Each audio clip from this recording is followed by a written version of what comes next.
Hi, I'm Hannah from Riding Warehouse, and I'm here today to showcase Martin Saddlery, a new line of tack we just started carrying at Riding Warehouse. I'm going to talk a little bit about why I like the brand itself, and then I have some pieces here today that I picked out to show you.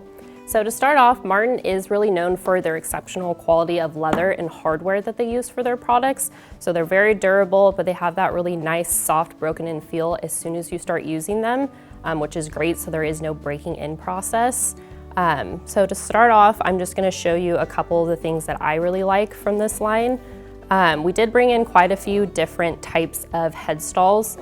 The first one is a single ear. It is more of like a dark leather color, but the fun thing about this, it has some unique detailing on it. So it has these really cool copper buckles as well as copper dots that go down the cheek pieces and also on the ear itself. It does just tie on to your bit, so it's really easy to change out if needed. And great adjustability since it does have buckles on both cheek pieces. The next one is pretty similar. It is just a brow band version of it though, if that's something that you prefer, and it has a throat latch on it as well, which is sometimes better for younger horses to have that throat latch on there. Very adjustable as well, the same kind of copper buckles on it. Ties on just the same, and this one is more of a rough out version as well, so it doesn't have any tooling or anything like that on it. The next thing, this is probably one of my favorite things that we brought in. It's a really simple to use training tool. It's called a head setter.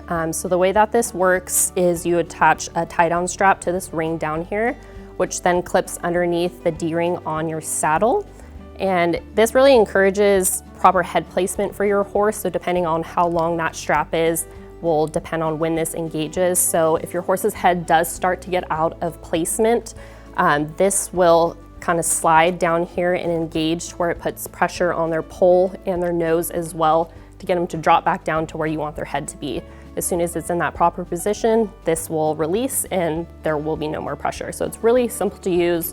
It's really nice for young horses. It's something that I use to start teaching them how to place their head, and it kind of causes them to work against themselves instead of you having to constantly be in their face. So this is definitely something nice to have in your tack room. The next one will be this slit ear. So it is a little bit of a different version of a single ear. It does just have a slit of leather right here. You just slip one ear through it. It only has one buckle, but it's still quite adjustable, so you should be able to use it on a multitude of different horses. Same thing, just ties on right here at the bottom, but this one is definitely a little bit different with the leather tooling pattern that wraps all the way around, as well as the white buck stitching. So it's definitely a traditional look, but with something a little bit more fun added to it. The last thing, which we do have the matching headstall as well, is this antiqued copper dot breast collar. It does have this fun pattern of the dots that go all the way around both sides, extremely adjustable to where it attaches underneath to your saddle. It is a really good quality of leather without being super heavy, which is really nice. I like that about it, but it's definitely gonna hold up after a lot of use. So I hope that you guys are just as excited about us bringing in Martin Saddlery as I am. If you want to find out more information and shop any of these pieces we talked about today, head on over to ridingwarehouse.com.